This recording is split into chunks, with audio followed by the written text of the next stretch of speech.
Feast is one of the contenders for the top spot this season.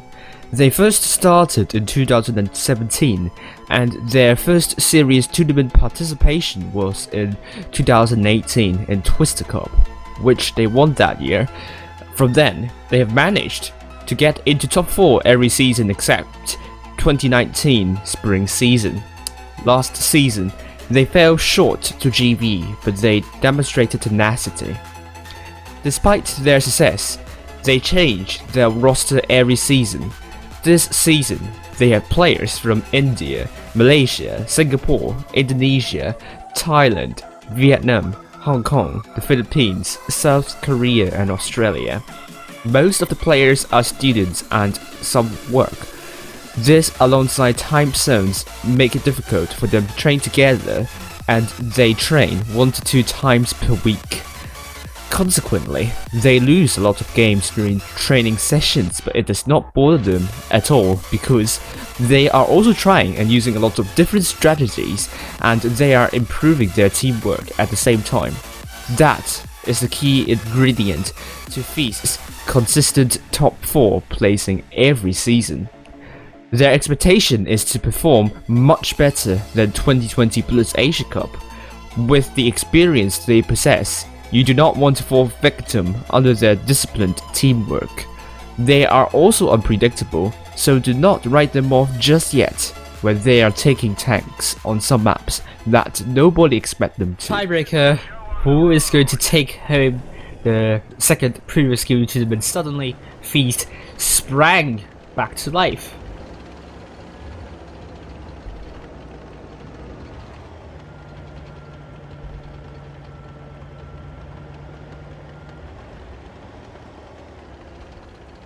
So Feast are going mostly to A, meanwhile RN is going mostly to C, and always the North spawn has an advantage with caps, and RN is making use of that, getting hold of C very quickly.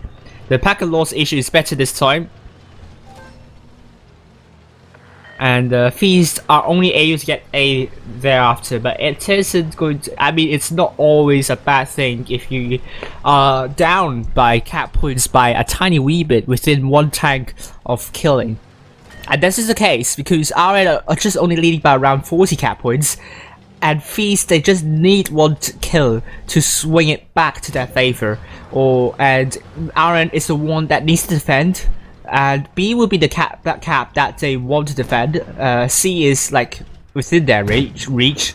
So all eyes will be on B in here, and Feast, I do not think that they would want to go for B because this is where RN is going to put all of their guns on.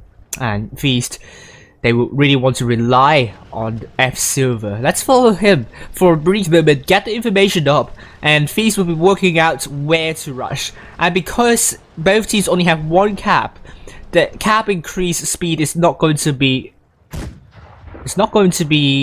quick. F Silver tried to put a shot into Dark Six. He spotted, however, will Dark Six put a shot into F Silver? I don't think so. It's a miss, obviously. And F Silver is trying to put another shell into Dark Six, but I don't think it will be successful. The Dark Six now going back. Feast has chipped away a little bit of the hit points of RN, which is boding them well for now in the rotation. And I think Feast would know that RN might be looking at their spawn. So at Feast spawn, so will Feast try to rotate from Feast spawn? Look at RN with those guns onto Feast spawn. So Feast, I'm not sure if they are looking to rotate somewhere else. It seems they are rotating back to their spawn, and it's now taking into 600 point territory mark, and it's going to be really tense very soon. RN is totally prepared for that. RN, Tommy spotted, and he's asking for help. Sleeping Line Hong Kong in that spot. I think he is looking at Tommy, so he can't do anything for that. And B, look at hidden surprise coming for B. But if that's the case, that would mean RN would divert their attention to B instead, meaning the other side Feast can push through Is that the case here? We're seeing, I think that could be the case. So let's head down to James Bond for a moment and see if they can catch RN off guard. RN's now down by more than 1k. B is now going to be captured by Feast potentially, but look at James Bond dropping the reactive armor.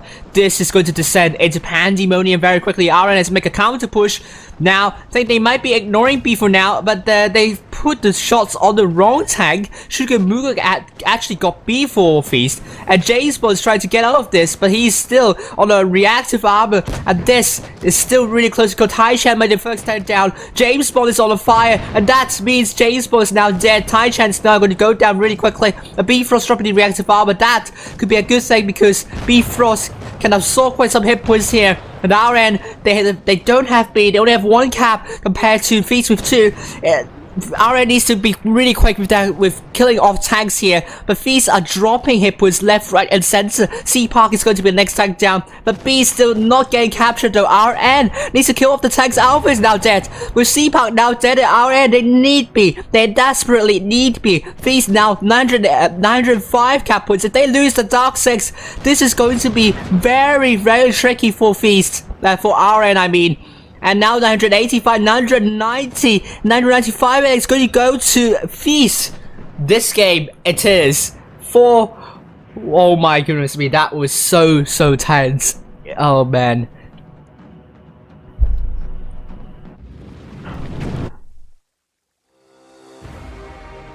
Yeah, it was some terrible lag. I apologize, but what a game that was. Feast.